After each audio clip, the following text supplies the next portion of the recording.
Hello, and welcome to today's remote workshop on building GitHub integrations with webhooks and REST. My name's Brooks, and I'm joined by two of my colleagues, Jane and John.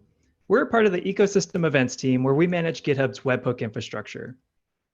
Today's workshop, we're going to break into two sections. First, an introduction to REST APIs, webhooks, and the best practices when using them.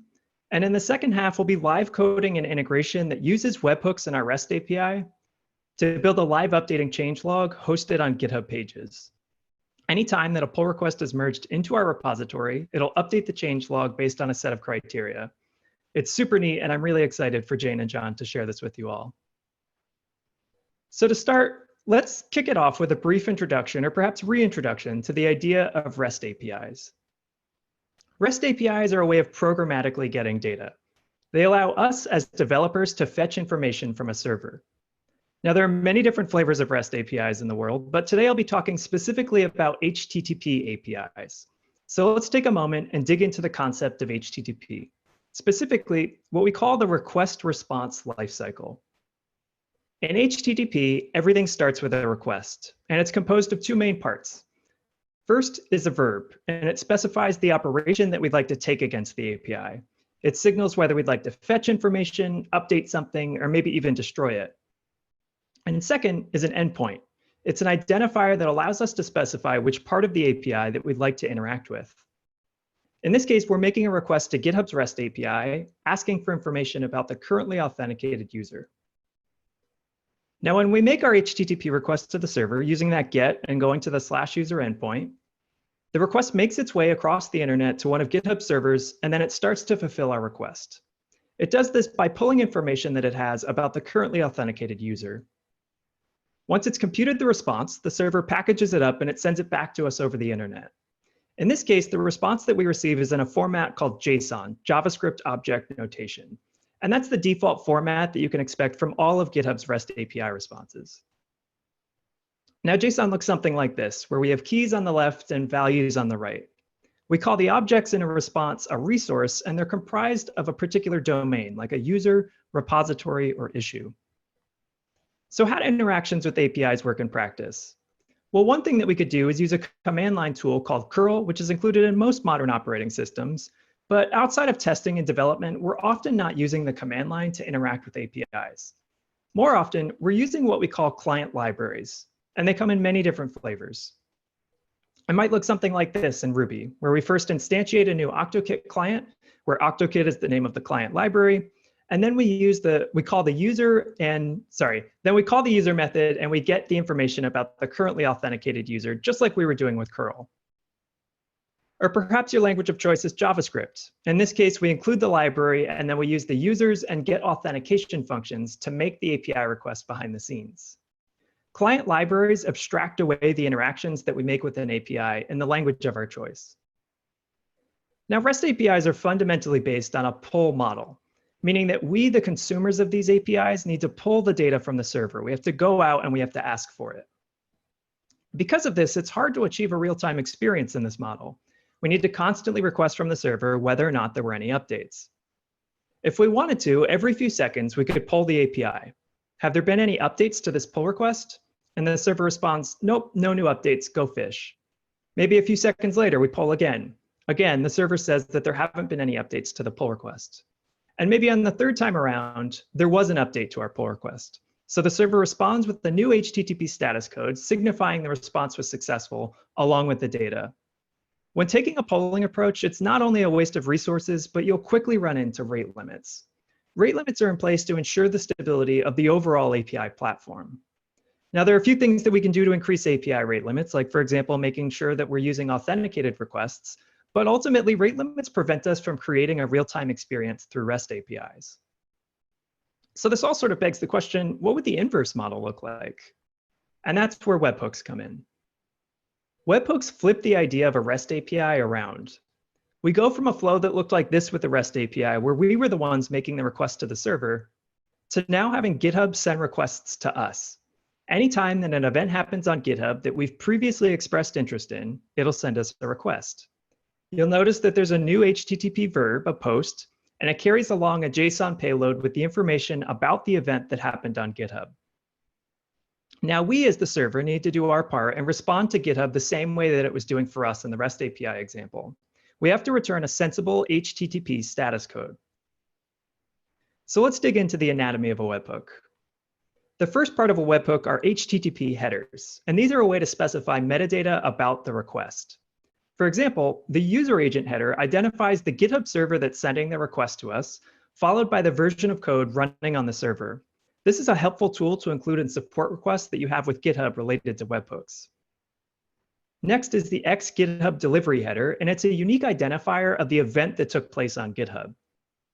There's also an X-GitHub event header, and it signifies the type of event that we're receiving. We can see that for this webhook, the event that took place is related to an issue comment.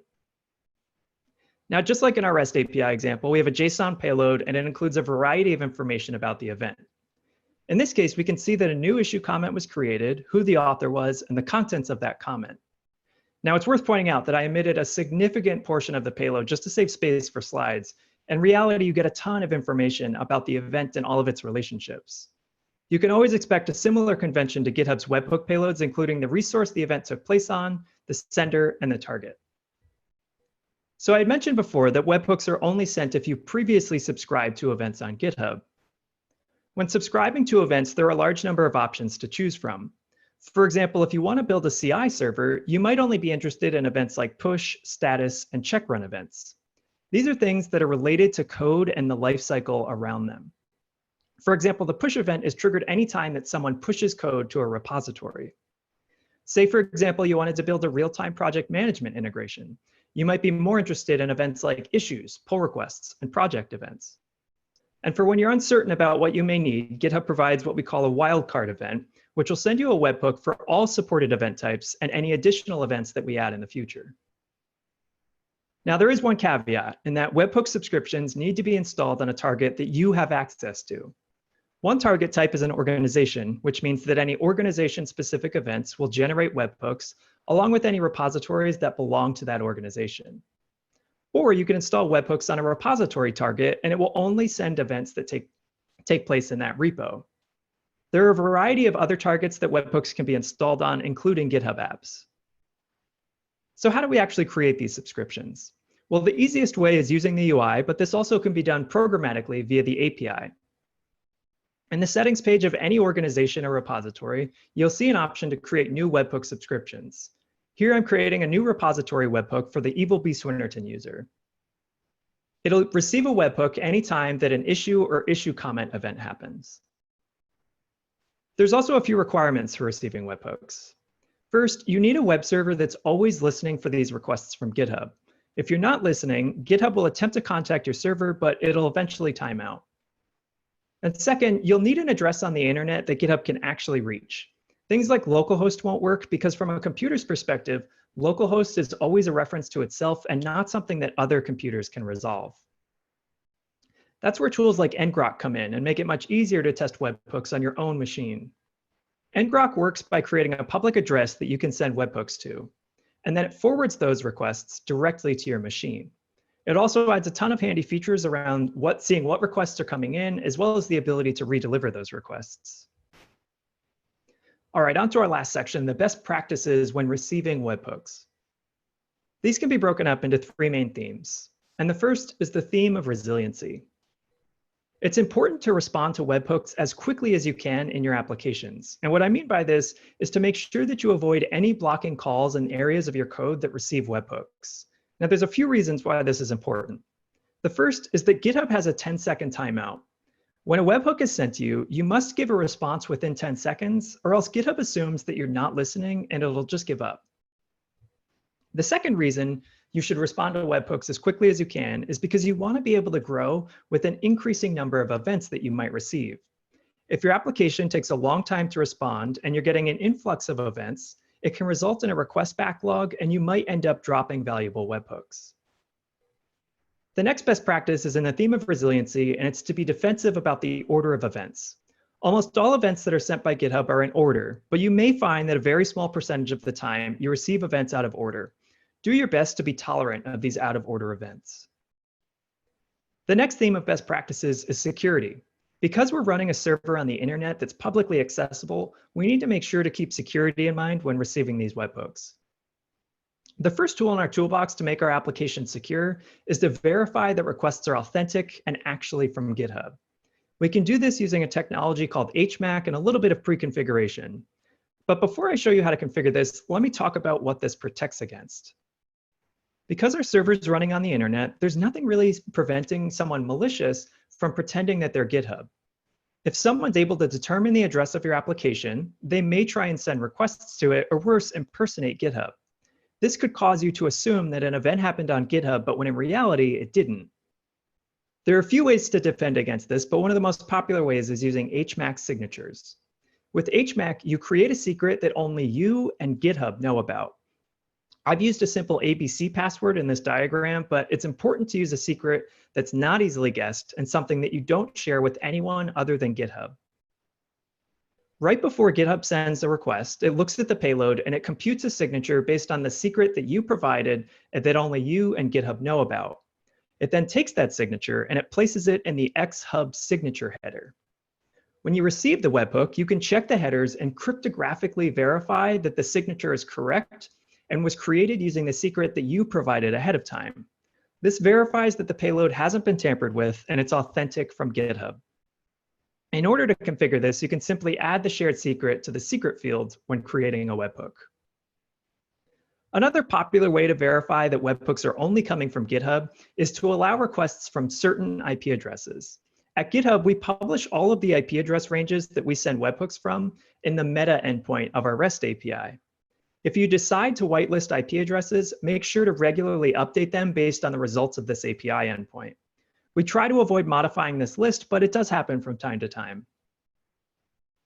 The last section of best practices are related to HTTP. First, when you respond to a webhook, always use a sensible HTTP status code. Anything starting with a 200 is denoted as successful, anything starting with 400 is a client error, and anything starting with a 500 is a server error. By using sensible HTTP status codes, it will make it easier to see which webhooks were successful and which failed in your delivery logs. Next, try to get in the habit of sending GitHub helpful error messages when something goes wrong. This will make it much easier to debug errors in the deliveries page. Here I can see that for this webhook, the application was expecting it to be delivered to a specific endpoint that doesn't exist. As a result, it returned an HTTP 404. And lastly, keep track of the GUIDs that GitHub sends you in the xGitHub delivery header. These are a unique identifier of the event that took place on GitHub. And they're very helpful when debugging webhooks with the GitHub support team. There are a few tools that will help make your life a little bit easier when working with REST APIs and webhooks. First is a tool called Postman, and this is a graphical user interface that allows you to test out API calls in development.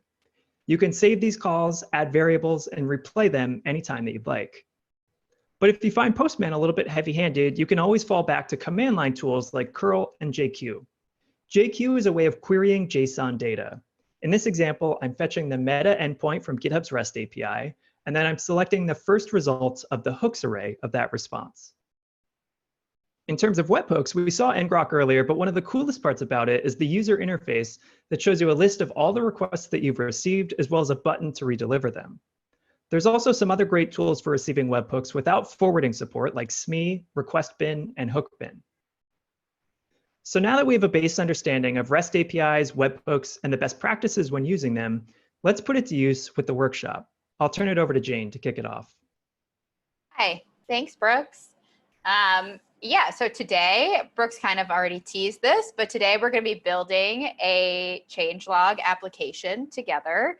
It's going to listen to webhooks and then use API requests to actually update this changelog.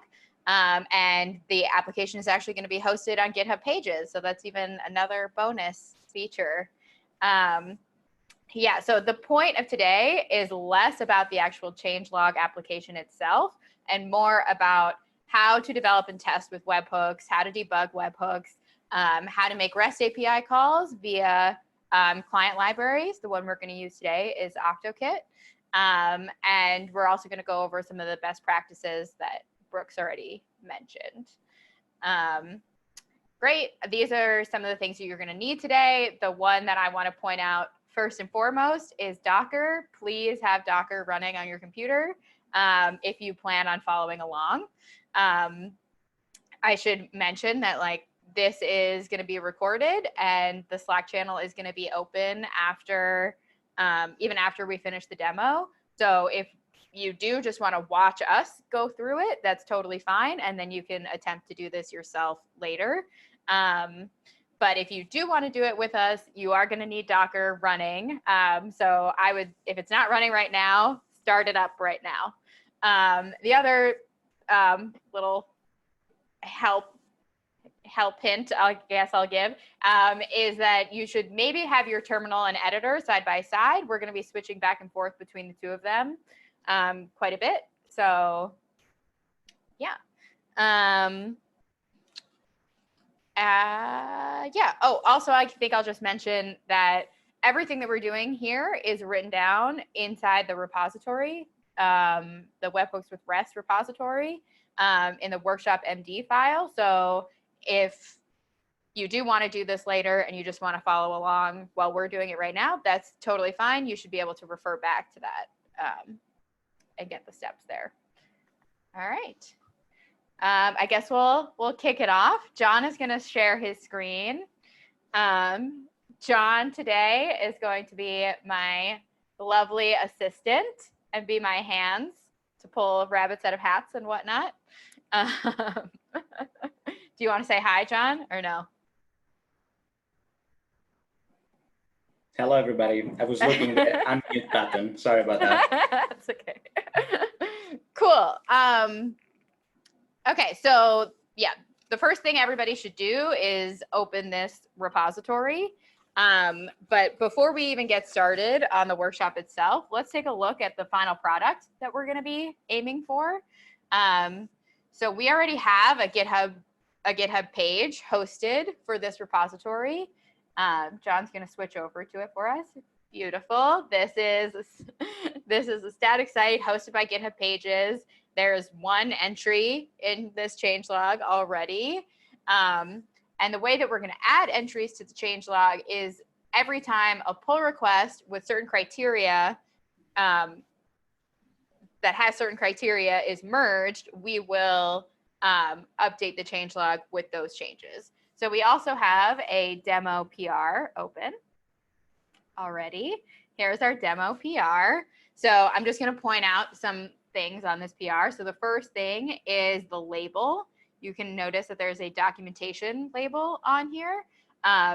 We've basically set up the application to check for that label. And if a pull request doesn't have that label, we will just ignore it. We don't care about pull requests that don't have this label. The other thing that I'll note is that this pull request is the base branch of this pull request is into master. So for example, if the pull request were a pull request into another branch that wasn't master and it got merged, we wouldn't care about that event. We would only care about pull requests that get merged into master. And the last thing I'll point out is these changes, HTML tags that we've added to the PR body. What we've decided is that everything that goes in between those two tags is going to be the entry for the changelog itself. So yeah, all of that markdown in between those two tags is what's going to be added. If we didn't have these changes tags, we would just fall back to the PR title. But yeah, so I have the app running locally. I already have the webhook configured. So fingers crossed, let's merge this PR and we should see the changelog update. Just did. Okay, amazing. Let me check my server so that we can, it looks like I got a successful request. Yay. So let's head over to the docs/index.md file in this repository. So this is the page, this is the file that GitHub Pages is actually hosting for us. And we'll notice that there was a new commit to it 21 seconds ago, which is what we expected. We made that commit programmatically via the API. So let's take a look at it. We're doing this mostly to waste time because GitHub Pages builds are not instantaneous. Okay, great. We see that new entry there. That is the markdown that we had in between those two changes tags. Hopefully we've wasted enough time already and the GitHub Pages build has happened. So let's also fingers crossed and refresh the page. Not yet. Not yet. Should we, let's maybe go to the repo settings. Yeah. So we're just going to head over to the repo settings where there should be a little notification box for GitHub Pages. Okay, cool. So now that we see that green published box, we should see it when we refresh. Oh. There you go. It doesn't pick it up. Huh. Interesting. In all of our practices, this has never happened. Let's just try. Are you doing a hard refresh, John? I'm doing, yeah. Oh, there you go. There we go. Woo! Just want to tease you over. So that is what we're going to be building together today. I think we're pretty much ready to get started. So yeah, everyone should have that repo open. And we also, John, do you mind navigating to the workshop MD in here? Yep. This file has everything that we're going to do together today. So if you are following along and you fall behind, there are steps. There are actually branches that we already created that you can just check out and you'll be caught up to where we are. But also, if you just want to refer back to this later, that's totally fine. Great. So the first thing we're going to do is we're going to fork this repository. Everybody should make sure that they get their own fork. Yeah, so at the top of the repo, there's a little fork button. It looks like we already have 32 forks, which is great.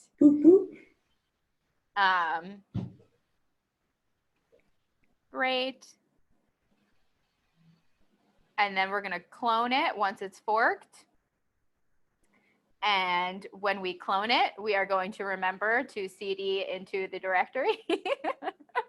This is just my friendly reminder to John, because everything we're going to be doing is in this directory. And just for everybody that is on Windows, please follow the git clone snippet that we have in the documentation, because you need to basically put that flag in order to basically get some files that we have from Unix. This one will basically help running the project inside Docker. So instead of running like a bare git clone, just run the whole thing. awesome. Okay, that's cloned. Is it cloned? Great. Yep. And we're going to cd into the directory. Remember that? Yep. Great. Okay, and so now is where we need Docker to be running. So what we're going to do is we're going to run script bootstrap. And this is actually going to build a Docker image for us. For Windows users, John, what should they be doing? So the equivalent scripts that we have, everything is in README, so you can basically go to that workshop.md and just follow the guidelines there. But all the equivalent scripts that are for Windows users are inside the folder called exe. So I'm just going to showcase here the contents of the folder. So basically, you need to execute these scripts.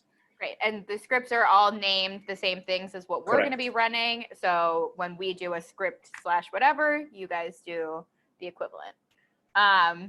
Okay, great. So now what we're going to do is we're going to generate a personal access token together. Personal access tokens. So we're going to head back to github.com. On that workshop MD file, there should be a link to creating a token. Yeah, it's that settings token new link. Mm-hmm. Yeah, so personal access tokens are what we're going to use today to authenticate with the REST API. They're very nice. They're a very easy way to authenticate with the REST API. So yeah, we're going to give it a name. It doesn't really matter what name you give it. The thing that does matter here is which scopes you select. So this token can have limited access to everything that your actual user has access to. So today, the only scope we're going to need is the repo scope. So just select that checkbox. Awesome. So yeah, I'll just mention that like the fewer the scopes that you use, the better, because if your token does become compromised, that means that that token doesn't have access to to everything that your user has access to. Okay, great. So let's generate the token. In general, personal access tokens should never be shared. Obviously, John is showing you his. But in general, never share them, never show them to anyone else. So yeah, when it's generated, just copy it, and we'll head back over to our local machine. And actually, that script bootstrap that we ran should have copied a .env file for you. So it should be in changelogger/.env. And yeah, and so we're just going to open that file right now. There are 2 placeholder environment variables that we're going to need to set in there.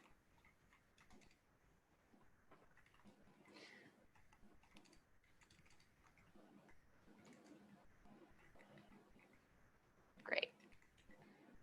So we're just going to paste our personal access token that we got in the GitHub personal access token section. And then the next one is a GitHub webhook secret.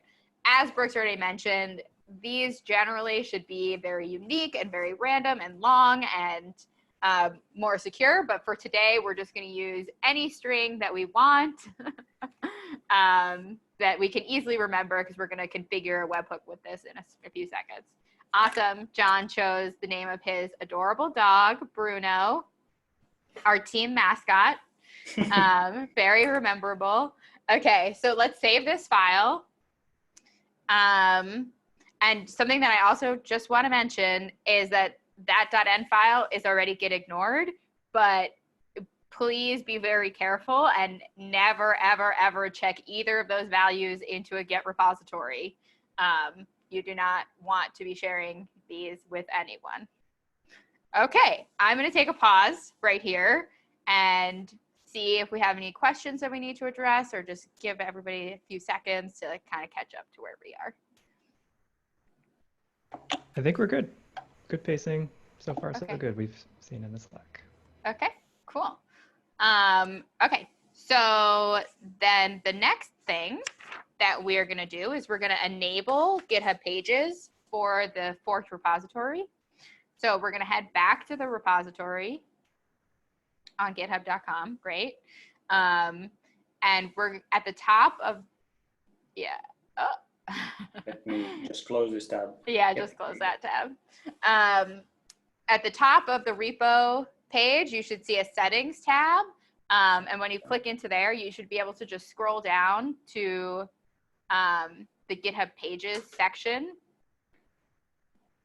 Can we hold here for a little bit so people can catch up to the settings? Okay, sure. Yeah, okay.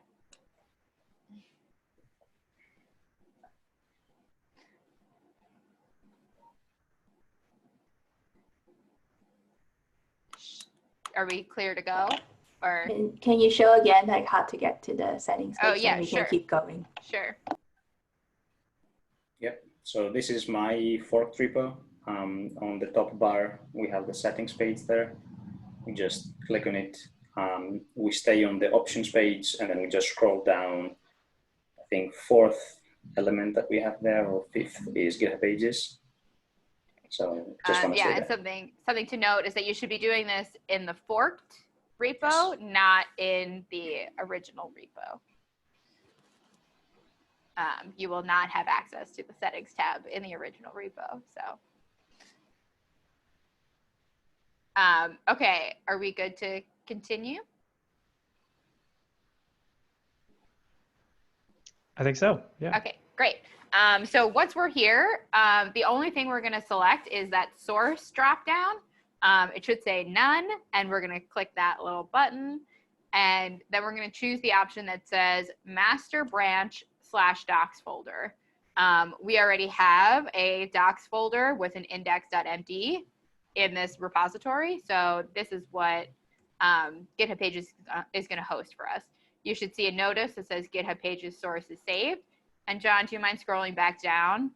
Yep. Because we should have a little notice that says, your site is ready to be published. Great. And if we wait a few seconds, we should get that little green box. Awesome. And so we should be able to click that link and view the existing changelog that we already have. Perfect. Awesome. Great. You guys already have a changelog. We can just stop right here, right? Just kidding. Okay, so I am going to pause here again and make sure that everybody is caught up to where we are, or answer any questions if anybody has any questions. Yeah, there was a great question in the Slack that I just want to call out for the whole group, in that, oh, did I lose you? Okay, sorry. No, yep. Zoom says my internet's unstable. Okay. Just a question about why the PAT is needed, the personal access token. And that's just because that's for API requests in the future. You don't actually need personal access tokens for webhooks. Yes, that is a very good point. Yeah, the personal access token will only be used for the REST API. Great. I'm gonna move on. So if you are following along on this workshop MD file, we are about to start step 0. I know it feels like we've done a lot of steps already, but this is what we've named step 0. So what we're gonna do is we're gonna head back to our local machine, and from inside the directory, we're gonna run script server. And so this should start 2 things for you. This will start an ngrok container, and this will start a web server container. So yeah, it should output a URL for you to use. And then we should also get the output saying that the web server is listening on port 3000. While we're waiting for the web server to start up here, John, let's maybe give a little tour of what the code looks like right now. So Sure. Let's check out the routes RB file first.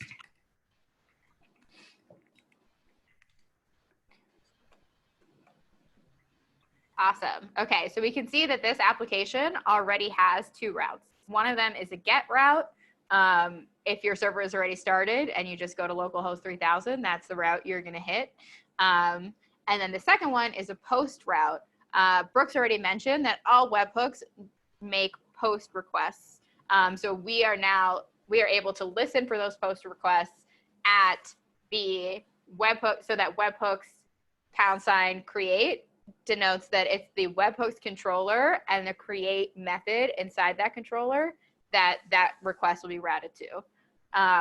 So let's head over to the webhooks controller, John.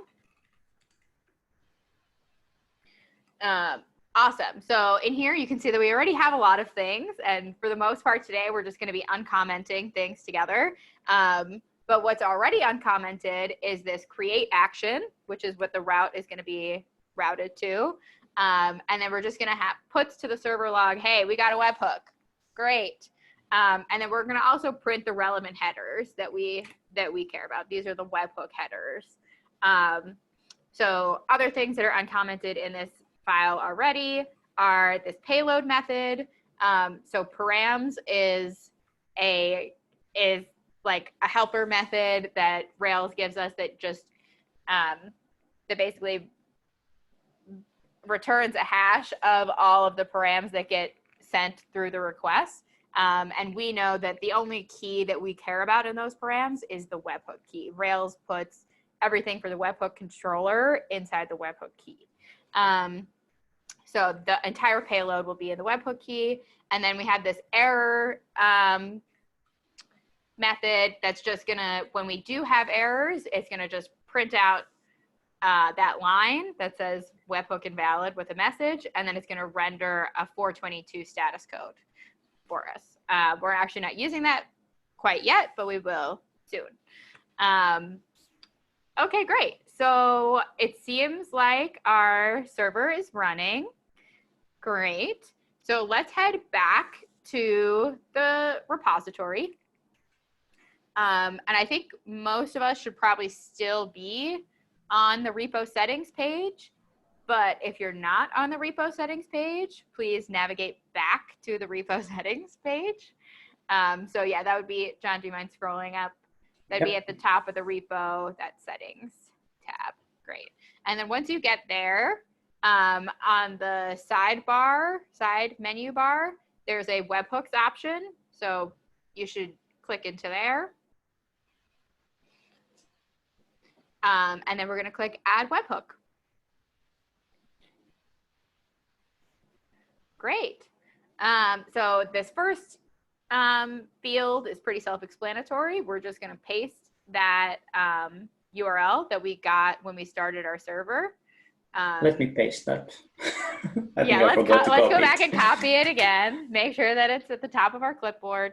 And there we go. And so the next option is the content type. For today, we're going to actually click this box and select application/JSON. JSON is definitely the most popular type and the easiest to work with. So that's what we're going to choose today. And then the next field is the secret. So this is where we type in whatever we put in as our secret in that .m file. So John chose Bruno, so he's going to use Bruno again. Great. So the next section is where we decide which events we want to subscribe to. So the default option here is just the push event. So if all you cared about was knowing when pushes happen to this repository, you could just leave it like it is. The next option is send me everything, which Brooks mentioned already. That's that wildcard event. And that will send every event that ever happens on this repository will be sent to you. And also, I should mention, every new event that gets added to the list of events that we offer will be included in this as well. So you never have to update this. You'll just automatically be subscribed to anything new. But today, we only care about the pull request event. So we're going to select the let me select individual events one. Awesome. And if we scroll down, we should see pull requests. Yep. And so underneath each of these event types, we can also see which actions are supported for these events. So for pull requests, there's quite a lot of them. There's opened, closed, reopened, edited, assigned, et cetera, et cetera. Today, we're only going to really care about that closed event. But when we select this checkbox, we'll automatically be subscribed to all of them. Okay, cool. Let's keep scrolling. And so the default for this active option should be checked, and we should leave it as it is because we do want this webhook to be active. So let's add the webhook. Great, and you Success. Great. When you add this, you should see that little green check mark next to your webhook URL. So we're just going to actually click back into, so just click that link. We're going to click back into the webhook settings, and we're going to scroll down, all the way down. And we'll be able to see our recent deliveries here. And again, there should be a little green checkbox, but if you click on it, you should be able to get more information about this event. So let's click on it. Great, we can see that we got a response 204. We got all of those headers that Brooks mentioned, so the user agent and the delivery header and the event header. Something that I'll point out here is that we got the event type here is ping. And you're probably wondering, I only subscribe to pull request events. Why did I get this ping event? And the answer is that there are actually some events that are auto-subscribed for everyone. So no matter what type of hook you have, you'll automatically be subscribed to a ping event. This just happens one time after the hook is created. And it's actually just an easy way to help you test your configuration because you'll see there is a redeliver button up there. So let's say you pasted your URL incorrectly. You can update your configuration and then redeliver this ping event and test until it turns green. Hey, John, would you mind just scrolling up a little bit to see Yeah. what events you're listening to? Sure. Yeah, if you Beyond the pull can request. quickly go over the previous steps or the past couple steps to get to the delivery. Okay, yeah, sure. So let's actually go back to the top of the page then, John. Yeah. I think. Okay, so the first thing we did is that we pasted that ngrok URL that we got when we started our server into the payload URL field. And then the second step we took was for content type. We actually switched it from form encoded to application JSON, right? So yeah, that's what we did. And then in the secret field, we use that same string that we set in that .n file as our GitHub webhook secret, and we just put that in there. And then we went down and we said, let me select the individual events that I care about. And then we scrolled down through this list of events until we got to the pull requests event. They should be in alphabetical order, I think, ish. So it should be slightly easy to find pull requests. And then we just marked that checkbox next to pull requests. And then we just said, add webhook. We want to make sure that that active checkbox remains checked. It should be checked by default, but it should remain checked. We're not changing that one. And when you do that, it should auto create a ping event for you. Are we good to keep going? I think so. Okay, great. Okay, I think I was in the middle of explaining auto-subscribed events. So yeah, ping is one of the events that's auto-subscribed. So it will never appear in that list of events. It'll just automatically happen for you. And yeah, that's pretty, oh, John, let's actually, since we see it in this recent deliveries, let's actually check the server and make sure that we see it in our server logs as well. And we do. Amazing. So yeah, we have that webhook successfully received and we have that ping event. Why do we have 3 ping events? I don't know. Did you redeliver it? No. Did you update it? I don't know if other people are using the same ngrok? Used my URL.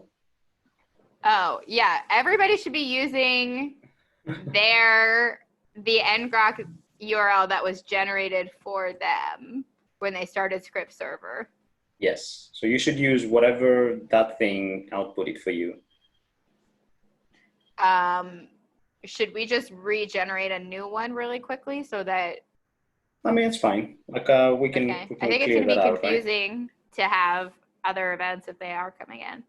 Let's see if that's the case, right? Like, okay. If they still have the same URL, then yes, we'll have to do it. Okay. Great. So yeah, I will just take another pause here because that was the end of step 0 on the webhook MD. Yeah, we got our first webhook, you guys. Woo! So yeah, if we have any questions, we can answer those questions now. Okay, it doesn't seem like we have any questions. So yeah, if you are following along on the workshop MD, we're about to start step 1. And something that I will note before we start step 1 is that while we do provide the code for all of these steps, we are going to be doing some things in GitHub itself, like opening pull requests and triggering events that you're going to need to follow along for because you won't have those automatically.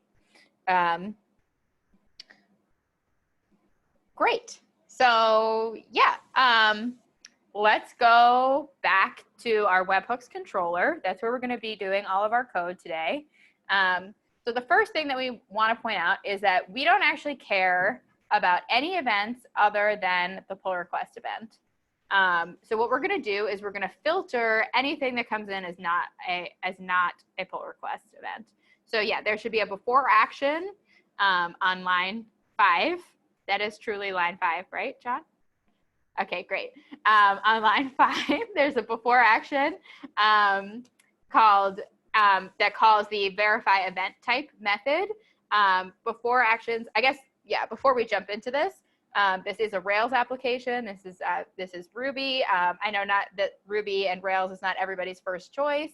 We generally try to avoid using too many Rubyisms and Railsisms. This happens to be one of them. Before actions are just methods that happen to be called before you get to the action for the controller.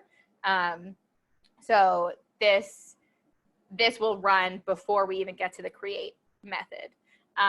So let's check out that verify event type method, which starts on line 32, and we're just going to uncomment that. Great. So let's take a look at what code we have in here already.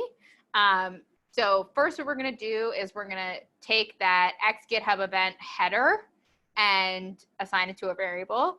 And then the next thing we're going to do is we're going to check if what we got from that header is the string pull request. And if it is the string pull request, great, we'll return early. That's what we want. If it's not, then we're going to return an error in both the server logs and via the API that we're building together. Okay, so now that this is saved, uncommented and saved, we actually shouldn't need to restart our server. Rails should just automatically get these updates. So you should just leave your server running this whole time. You don't have to restart it ever. And so, yeah, we've saved this. So let's head back to that recent deliveries portion of the webhooks page. And we are going to trigger a redelivery now. And so since this is a ping event and not a pull request event, we should expect a 422. Fingers crossed. Great, yep. We got a 422. Let's check out that response tab. Yeah.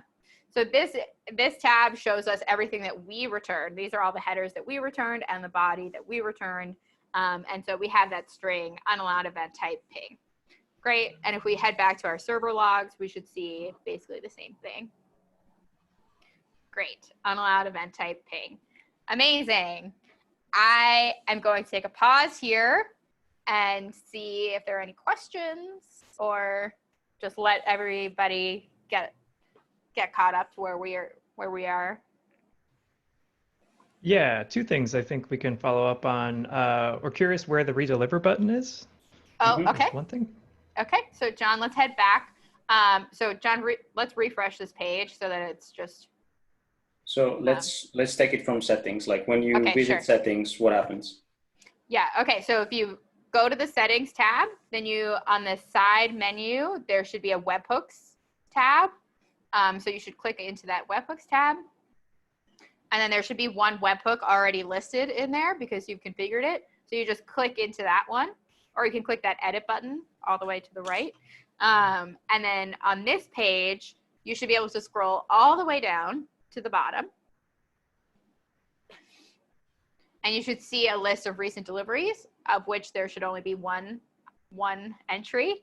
And then if you just click on the GUID, or you click on those 3 dots all the way to the right, you'll get that expanded view where you can see both the request and the response and the payload and everything. And there should also be a redeliver button in there.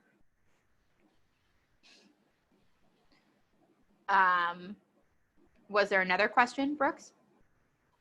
There was, yeah. Could we just see what code we uncommented for this? Yes, sorry. Yep. Yeah, so let's head back to the webhooks controller. So the only thing we uncommented was line 5, that before action verify event type. And then on line 32 through 36, it looks like, which is the method verify event type.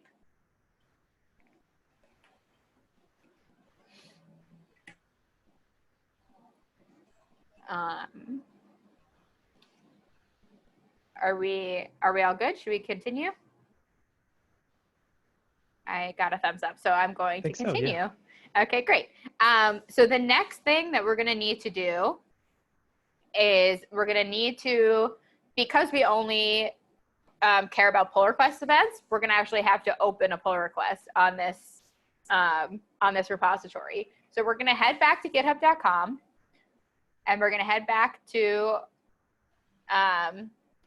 yeah, so I think we'll leave this page open, which is the recent deliveries page, because we're going to be using that a lot. So just in a new tab, open the repository in a new tab, your forked repository in a new tab. Great. And then from that front page of the new repository, you should see a create new file button. You should click it, and you can name the file anything you want and put any contents in the file that you want. That doesn't matter. The only thing that matters is when you scroll all the way down, there are options for how you want to commit this. So the default is commit directly to the master branch, but actually what we want is to create a new branch for this commit. So please make sure that you select the create a new branch for the commit. If you did accidentally already hit commit directly to master, you're going to have to create another new file, because the point of this is that we need to open a pull request. So yeah, you can name the branch whatever you want. We'll just leave it as the default for now. And then we're going to propose a new file. We're going to click that propose new file button. And so this should take us to the open a pull request page. Something that I do want to note here is that the base branch of this pull request should be the master branch of your fork. If for some reason it selected the master branch of the original repo, please change it to just the master branch of your fork. And so now we have this draft pull request. It doesn't really matter right now what we title it or what we even put in the body. We're going to come back and fix it later. So yeah, we're going to hit that create pull request button.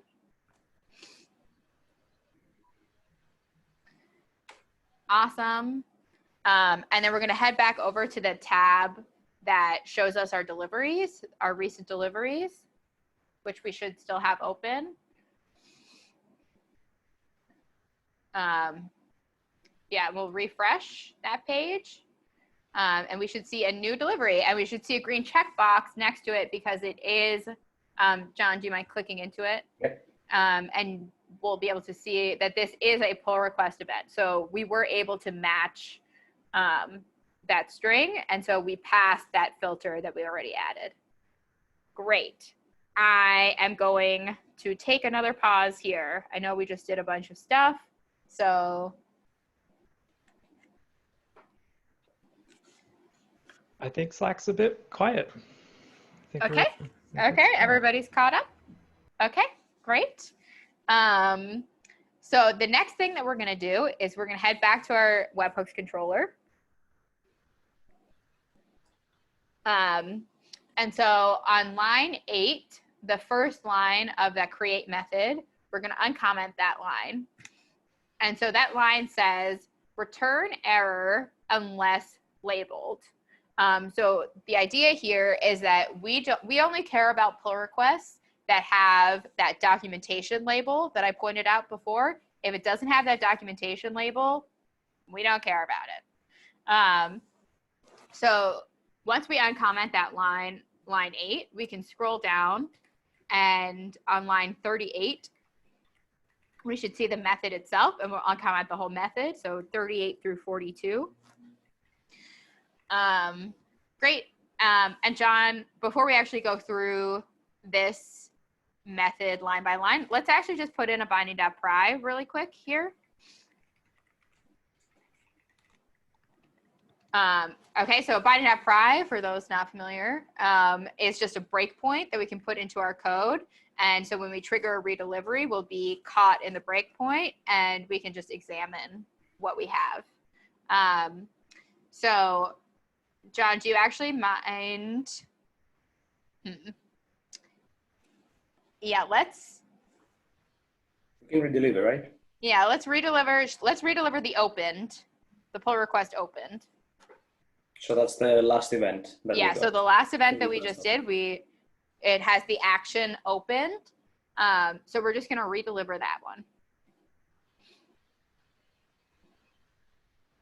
And when we do this, we should head back to our server and we should be caught in a binding.pry. Amazing. So let's take a look at the payload. Let's do payload.keys right here. So these are the keys that come back from the webhook payload itself. So the first one is action. We kind of already went over that. The action for this event is opened. The number is like the ID of the pull request. The pull request, which is the resource that was changed. The repository, which is the target, and the sender, which is the user who actually triggered the event. I guess just one note about sender is that it is the person who triggered the event. So for something like pull request opened, the pull request user and the sender will always be the same user. But for example, for the closed event, there is a situation in which John could have opened a PR, but I was the one that closed it. So in the case of that event, the closed event would be me as the sender, but John still as the pull request user, the author of the pull request. So yeah, John, let's take a look at that pull request key. Yeah. And see what we, sorry, let's just do keys on here again. It's a lot of stuff to look at. There you go. Okay, great. We got a lot of keys back in here. But the one that we care about right now is the labels key, because that's what we're trying to filter right now. So let's take a look at what labels returns. So we're just doing payload pull request labels right now. And this should be an empty array because there aren't any actual labels on here. But it's good for us to notice that this is actually a list and not just a single item. So great, let's exit this binding.pry. You can exit it just, if you have followed along with us, you can just exit it by typing exit. Great. And let's head back over to the pull request controller. Sorry, the webhooks controller. That's all right. Sorry.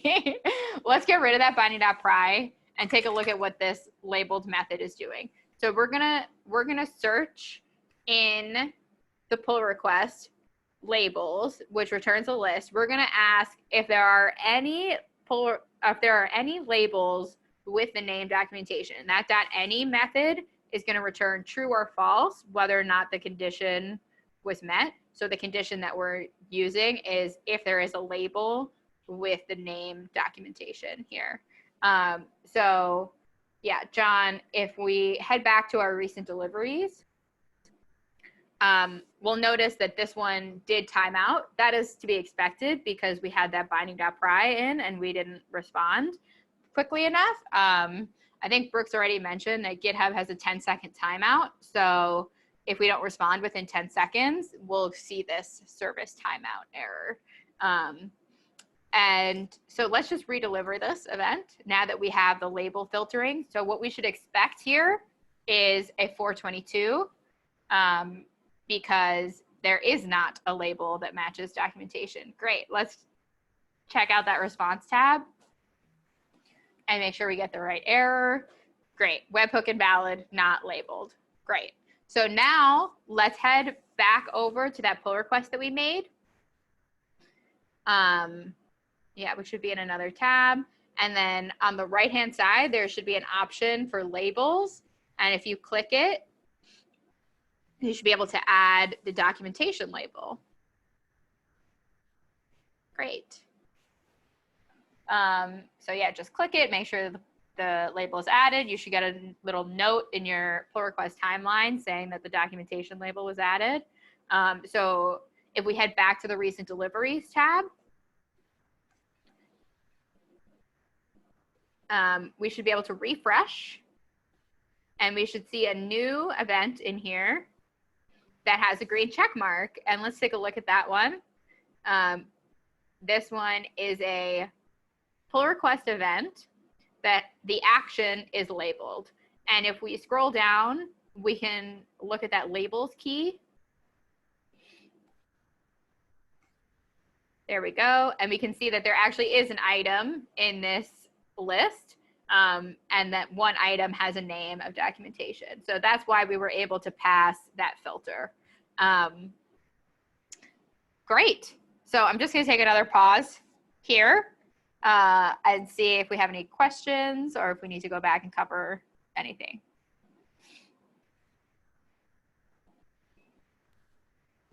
I don't think there are any questions. We've been answering them as we go. There are a few questions about pry, but I think we're in a good spot. Okay, cool.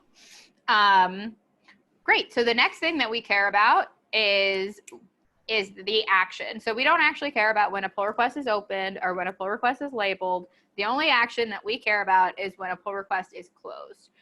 So if you head back over to your webhooks controller and scroll back up to the top, on line 9, which is right after that check for the label, we're going to uncomment the check for whether or not the pull request is closed. So this line just says return error unless it's closed.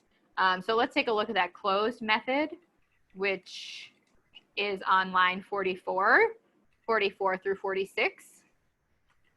So yeah, we can take a look at this one. This one is pretty self-explanatory, I think. So we're just going to check that the payload action is equal to closed.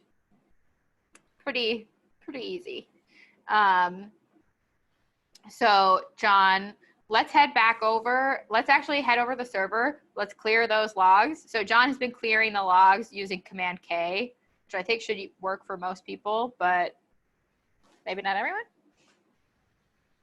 Yeah. Will it work for everyone? I mean, I don't know how you clear the screen in Windows, but for any Unix-based environments, yes, command like Control K, Command K will work. Okay, great. So great, we have a new empty server log over here. So let's head back over to our recent deliveries, and let's redeliver that latest event, which is the action is labeled. And so what we should see now is that this actually 422s, because we don't care about labeled events. We only care about closed events. Great, we got a 422. Let's look at that response tab. Great, we got a little message saying that the event is not closed. Okay, so now what we can do is we can head back over to that pull request that we opened. And before we actually do close it, let's just edit the body. And we're going to add those changes tags that we talked about before. So yeah, it's just like this, and you have to close it with a /changes. And inside of here, you can just do markdown. It doesn't, yeah, I mean, you could just type any text you want, I guess, but it will honor markdown formatting if you want it to.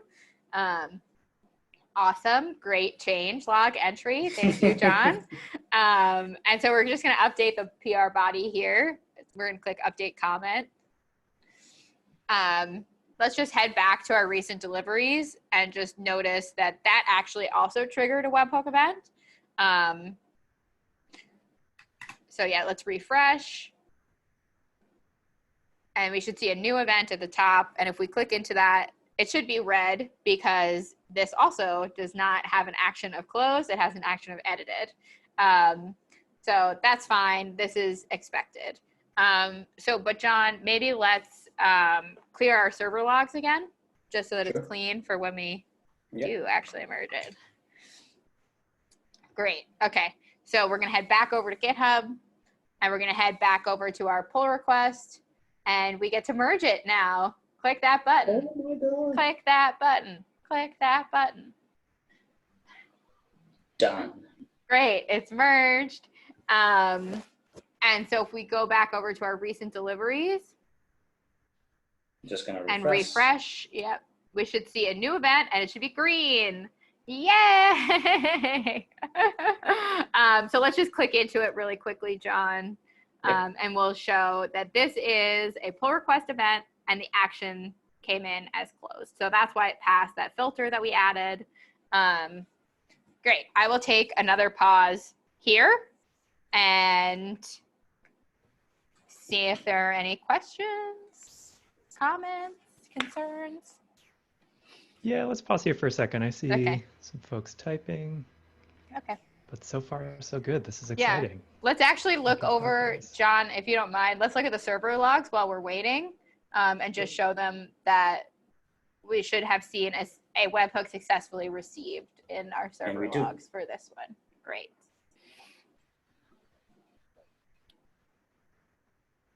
Yeah, could we talk through the code again, the parts that we uncommented and what we currently have in there? Yeah, sure. So let's go back to the top.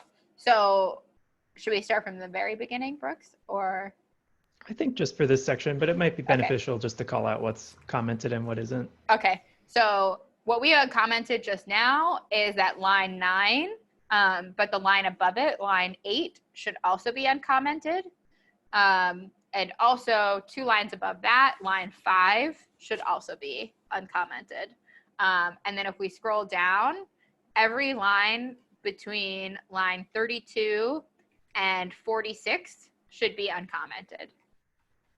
Yeah, even above that, John, from the top of verify event type to closed.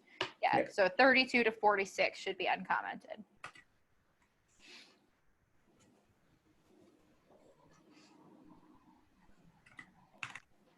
Alrighty. I think there's a few people that are stuck with various different scenarios, but we'll help unblock them in the chat. Okay. This next one is pretty simple, and it's not going to be a lot, so that'll hopefully help. So the next line that we're going to uncomment is line 10. This line says return error unless merged into master. So there is the ability to close a PR that isn't merged. So once we've checked that the action is closed, we need to check that it was actually merged into master. So let's scroll down. Once we've uncommented line 10, we need to scroll down to line 48 and uncomment everything between 48 and 53. And so once it's uncommented, we'll just go through what the innards of this method are. So the first line here, we need to check whether or not the PR was merged. So inside the payload, that pull request resource has a key called merged, and it'll either be true or false based on whether or not the pull request was merged. We only care about the true side of that. So we're saying, is this pull request merged? Is this key equal to true? And so the next line is, not only do we want to know if it's merged, we want to know if it's merged into master. As I mentioned before, there is a scenario in which a pull request the base branch could be something other than master. So if a pull request is merged into a different base branch, we don't really care about that. We only care about things that go into master. So inside the payload, the pull request resource, there's also a base key that gives you, hold on, I'm hearing noises. Someone is calling me? Someone's like Slack calling me, maybe? Not me. I'm gonna just quit Slack. Sorry, I'm quitting everything. Okay, sorry. I'm so sorry about that. Okay. I have no idea what that was. So, so yeah, we need to check whether or not this base branch was master. So we have that ref key, which should be the branch name. And so we're just checking that it's master. And so the next line 52, we're just checking that both of those conditions are true. And yeah, and if they're not true, we'll return early and return an error. So because we did merge into master, now that we've uncommented this, we should be able to go back to our recent deliveries. And we should be able to redeliver this most recent event, which is the pull request closed. And because we did merge this into master, we should still see it remain green.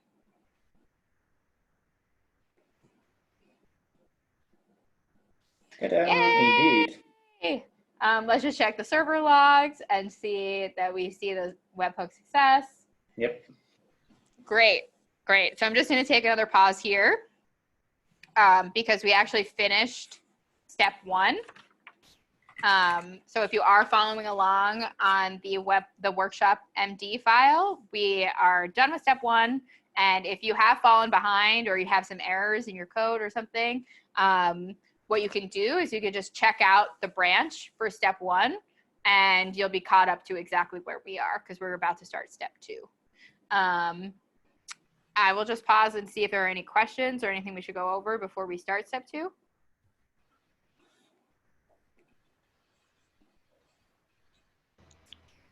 No, I think we're good. People are unsure if they should love or hate Ruby. I feel the same way sometimes. We're all in the same boat.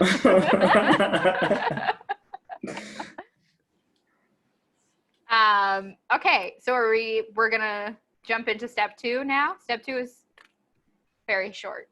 So yeah, step 2 is gonna be enabling Octokit.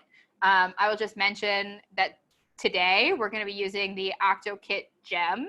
The gem, which is like the Ruby way of saying library dependency. And so it's already installed in this application, so we don't have to worry about that. We know we have access to it. So all we're gonna do right now is on line 55, we're gonna uncomment line 55 through 57. And we're gonna see here that all this does is create a new Octokit client with our personal access token that we set before. As I mentioned before, personal access tokens are what allows us to authenticate with the REST API. There are a few endpoints that I think you don't actually need authentication for, but for the most part, you do need to authenticate. And so this is just the way that we're going to do it today. There actually are other ways of authenticating that don't involve using your personal access token that are usually better. So if you want to find out more about those, head over to the Octokit gem repository, and there's a README in there with other ways of authenticating with the gem. But for today, we're going to use the easiest one, which is our personal access token. So yeah, now that we have this method here, let's just make sure that this is set up correctly and that the personal access token is there and everything. So what we're going to do is we're going to scroll back up to the top. And so that, yeah, in our create method, in our def create, right at the top of that method, what we're going to do is we're going to just add a put statement. So John is going to do puts, and then quote, the current user is, and then string interpolation, and he's going to call inside the string interpolation octokit.user.login. So this should be our user login because we are authenticating as ourselves with this personal access token. Great, so let's save this and we'll clear the server logs and we will redeliver.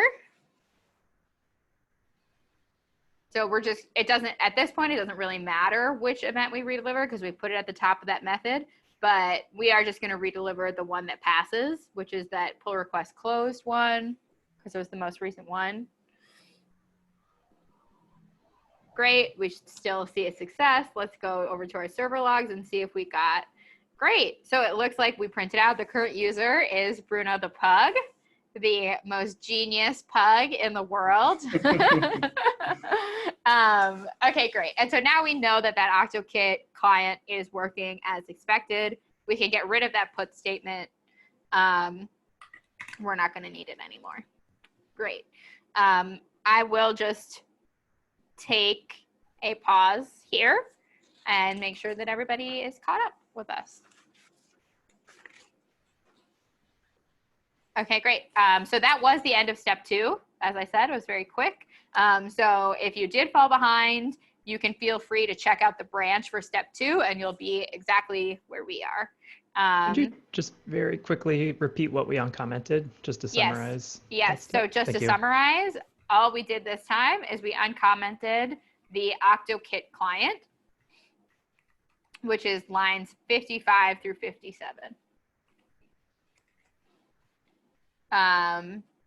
Okay, and so now we're about to begin step 3 for anyone who is following along on the workshop MD file. Great. So now that we have the ability to make API calls and we've verified that, we actually need to know which API calls we're going to be making. And there are a lot of API endpoints, so who knows? Who could possibly know which API endpoints we would need? The way to know is to look at our developer documentation. Yay, documentation. So we actually, something I'll just note is that you guys do not need to do this yourselves. Let's all just watch what we're going to be doing.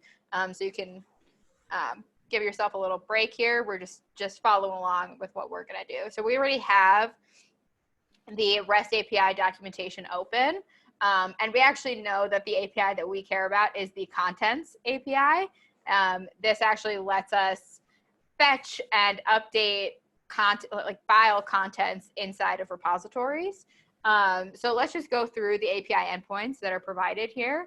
So it looks like the first one is the get readme endpoint, which is an HTTP get, and the path is readme. And so if all you care about is viewing the contents of a readme, this is the endpoint for you.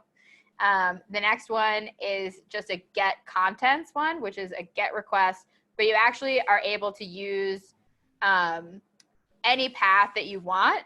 You can pass that in as a parameter, and you can get the contents of any file in the repository.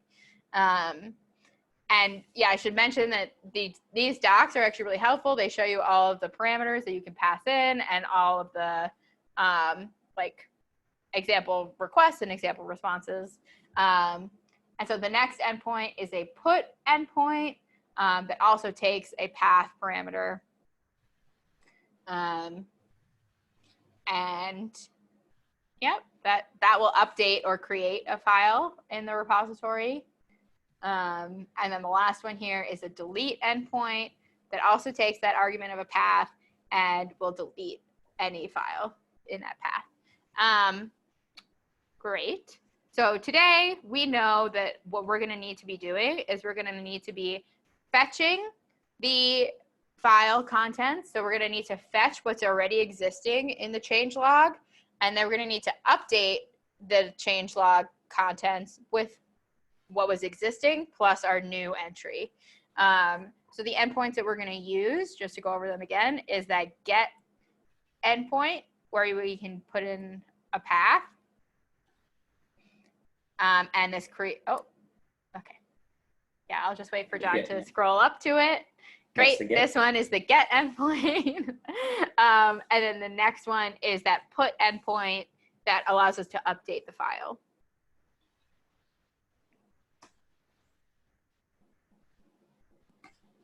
Great.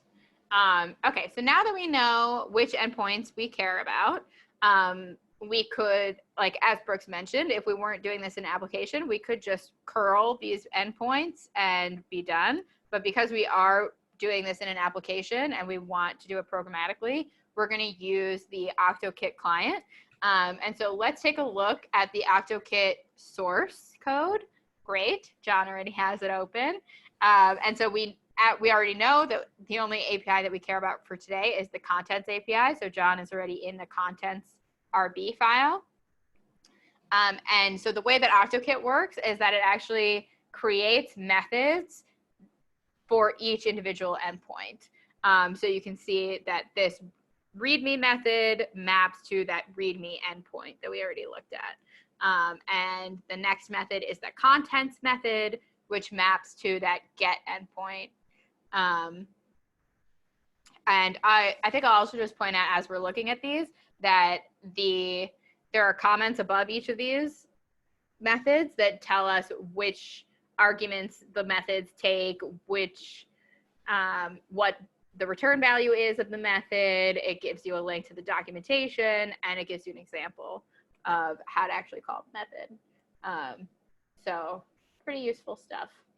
And so there's that method, and then if we keep scrolling, we'll see a create content. So this would create a file for us. And the next one is the update contents, which will update a file using that put endpoint. And the arguments that this one takes are, this is an example of what this one, of how to call this, but the arguments are, you need a repository, you need a path to the file, you need a commit message, you need the SHA, which is the head git SHA of the file, and the actual contents that you're trying to update. And I think there should be one more method in here, that is the delete contents method. Great. And since we know the only ones that we care about are the get and the put, the only methods that we're going to use today are the contents method and the update contents method. So now that we know which methods we want, let's head back over to our webhooks controller. And this is where you guys should start following along again if you were just watching. We're first going to uncomment line 12, which calls that create changelog entry method. And then once that's uncommented, we can scroll down. And so we're going to uncomment line 59 through 68. And John, actually, just for right now, do you mind re-commenting lines 63? Okay.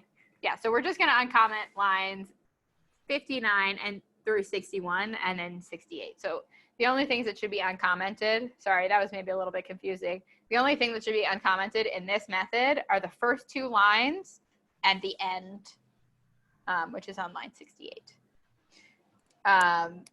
Great, and so let's take a look at these first two lines. So it looks like that first line is calling a method called getFile. So if we scroll down, we can see on line 70, we have a method called getFile. And so we're going to uncomment that method, line 70 through 75.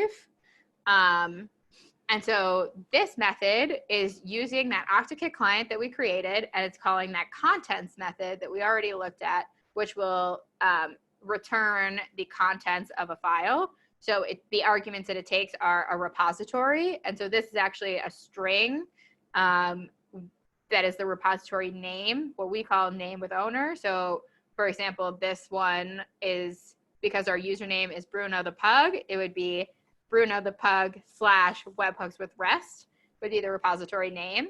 But yeah, we're actually just using a method here, and we have the repository as part of the webhook payload. So we're just going to pull that string out of the webhook payload.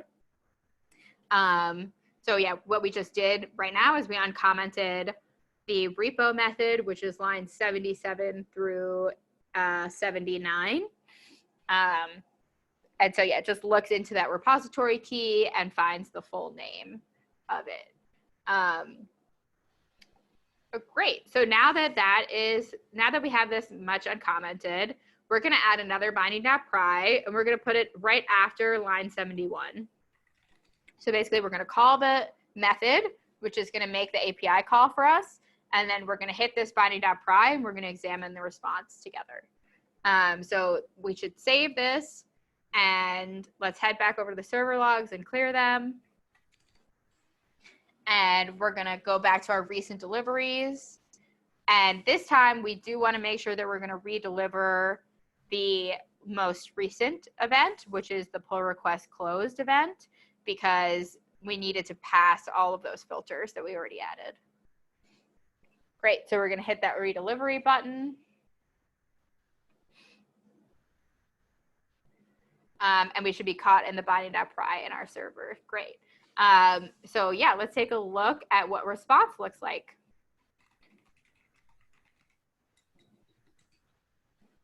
Yeah, great. So these are the things that we get back from the API.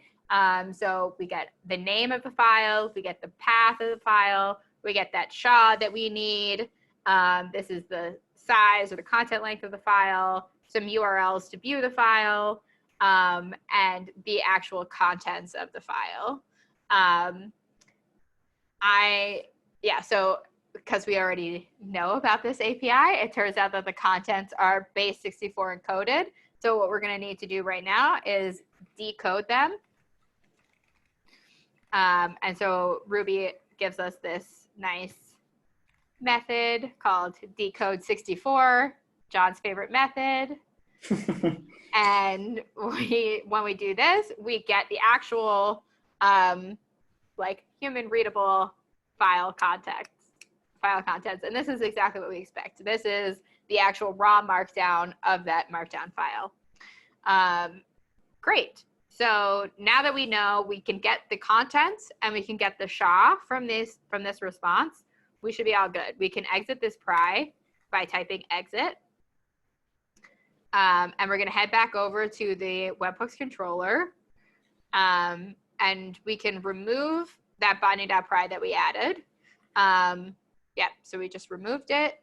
And so what we're going to do now that we have called the method on line 71 and we assign the response to that response variable, we're going to base64 decode the contents, and we're going to return the SHA as well. So there's actually two return arguments of this method, the contents as a string and the SHA. Something that I will just note for Rubyists who will continue to use the Octokit client in the future is that the way that the Octokit client works is that if you get a response from the API that is not a success response, it'll actually raise an exception, a custom exception. And so the best practice here would be to actually rescue those custom exceptions and handle those cases.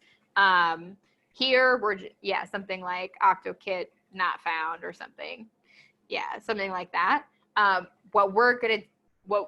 For this example, we're gonna do not the best practice and just rescue everything. So if we get an exception in here, we're gonna say, we don't care, we're just gonna return nil instead. We don't care about the exceptions that happen. Okay, great. So now that we have this get file method all uncommented and working as expected, let's actually go back up to the create changelog file, and we're going to uncomment lines 63 through 67. So this entire method should be uncommented now. And so what we just uncommented is this other API call that we're going to make. Thank you, John. John just expanded it so that it doesn't do the word wrapping. So it's more easy to view that it's lines 63 through 67. So this is going to do another API call for us. This uses that Octokit client that we created, and it's going to update the file contents for us. And so the arguments that we need are that same repo that we already used to get the contents. We need the file path again, which is the same file path that we used before. We need the commit message, which can be any string. This is the string we decided on. We need the SHA, which is that head get SHA for the file. And then we actually need the contents of the file. So whatever we put in here is going to be updated. Everything will be replaced by whatever we put in right here. So what we want to do is we want to take what was already existing, which is that contents, and we want to append that new entry to what's already existing. So we're just going to add them together. But we haven't actually looked at that format changes method. So what we're going to do is we're going to uncomment format changes, which is line 81 through 99. Great. And so let's take a look at what's in here. So first is we're going to dig into the payload and get some information about the pull request and the user who opened the pull request so that we can add that as information on the changelog. So the first thing is the author avatar. This allows us to display that avatar. the name, so we can put their name next to their avatar, the URL, so that'll just be a link to their GitHub profile. And I guess I'll just mention, since we're in here, all of these are accessing the pull request user, which again is different than the sender, key. So I'll just go back to that same example again of if John opened this PR and I was the one that closed it, this user would still be John, whereas the event sender would be me. So it's pretty much up to you which one you think is the right one for the products that you're building. We decided to go with the original author of the pull request. Yeah, so that's just a note on that. So the next thing is the diff URL. So this will display the entire diff of the pull request if they click it. And then the next one is actually just a link to the pull request itself. And so if we scroll down a little bit more, this is just a Ruby multi-line string that is marked. The insides of this string are marked down. So that first line, line 90, you can see we have that #, so that'll make it an H1. And we'll just put in a timestamp right there. So it'll be a bigger timestamp. And then the next line, we're going to add all the information about the author that we have. So this will just be the author avatar URL, the author avatar image, and then the name with the link to their profile. And then at the bottom, we're going to display a link to the diff and a link to the pull request. And the one thing that we skipped in here is this change description method. So this is where we're actually going to pull that information from in between those two changes tags. So let's take a look at that method, which starts on line 101 through 108. Great. So yes, this is the method. So let's just deep dive into what this method is doing. So the first thing it's doing is it's getting the pull request body, which is that main box on the pull request page. And then we're doing a regex match to capture every character, white space or not, of in between the two changes tags. And so Ruby the way this works in Ruby is that if it finds a match, it'll return a match object. And then we can call captures, which will give us what was captured in between those two tags. And then we're just going to strip any trailing white space on that string. And then if there wasn't a match, so if those changes tags didn't exist, we would just fall back to the pull request title. Great. So now that's uncommented. I think we've uncommented basically everything that we need. So format changes should actually return a formatted string of the entry. So if we go back up to, what was that method called? Add changelog entry. Mm-hmm. Create changelog entry. So that last line, line 67, we're going to take what was originally there and we're going to append that new string with that new information. And that's going to be replaced as the file contents. Okay. Whew, that was a lot of talking. I think we're ready. We've saved these changes. We have a clear server log. We have an event that should pass all of our filters. So we're going to head back over to the recent deliveries and redeliver that event. Yep, we're going to hit that redelivery button.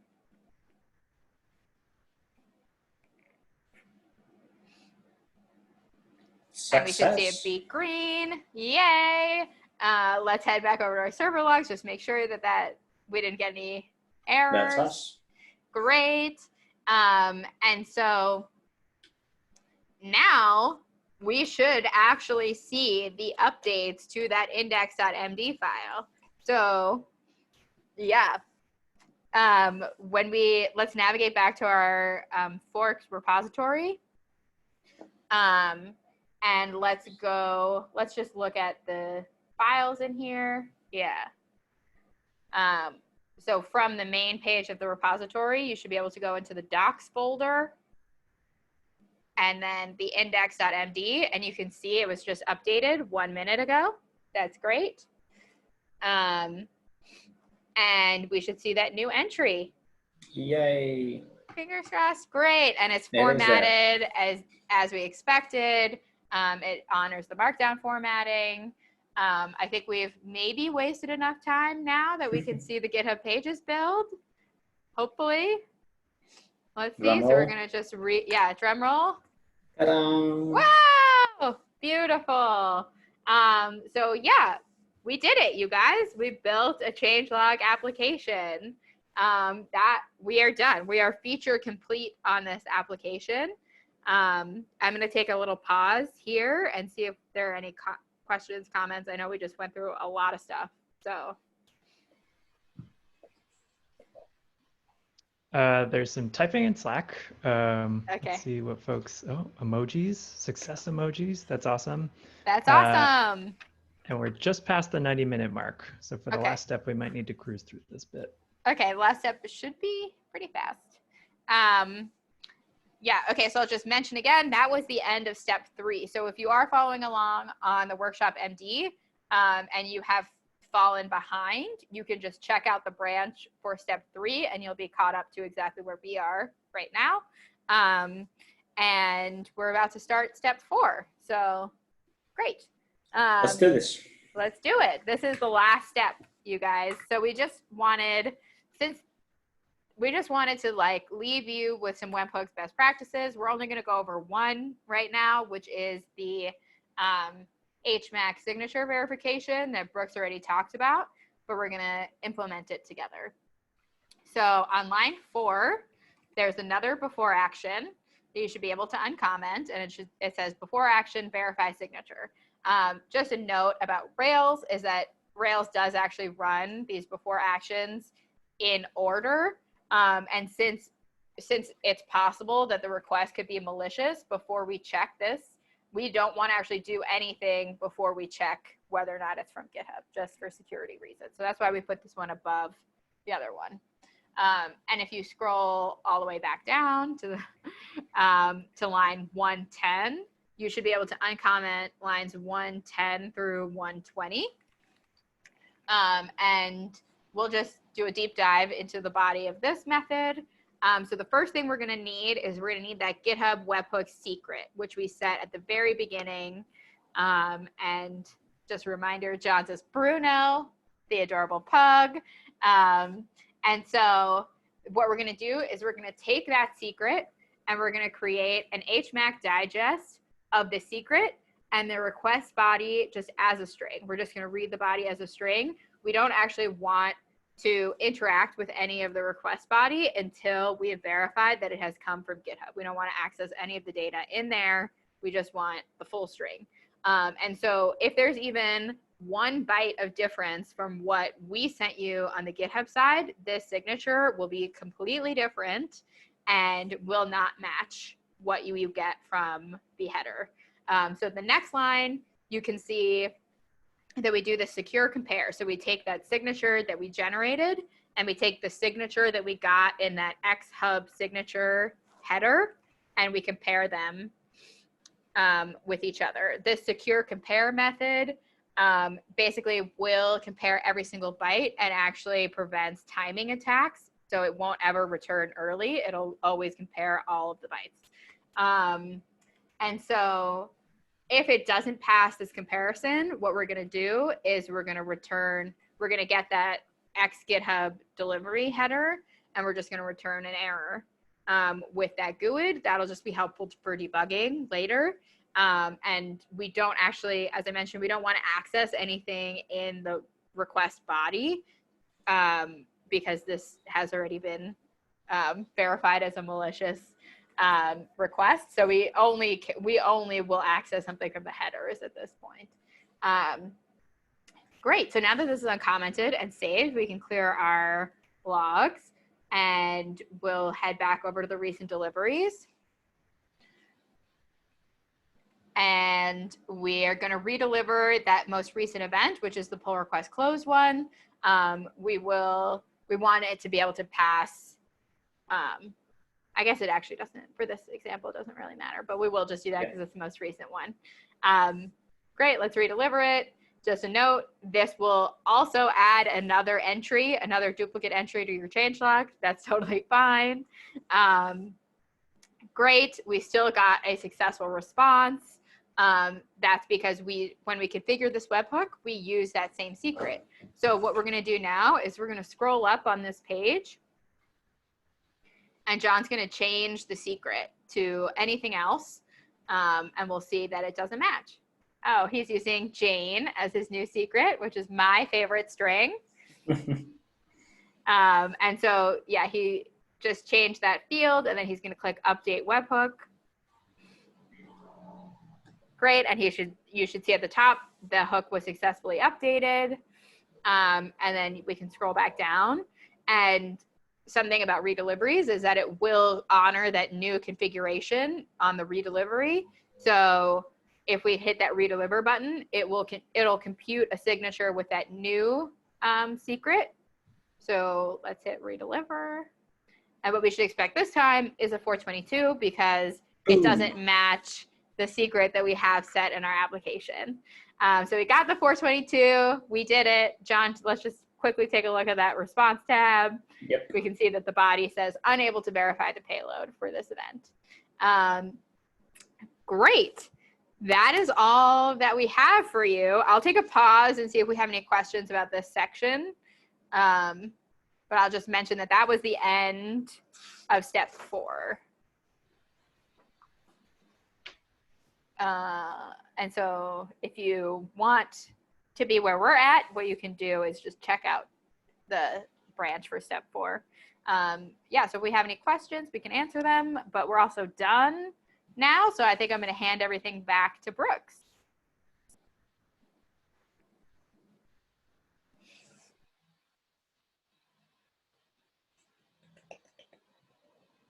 Brooks, you're muted.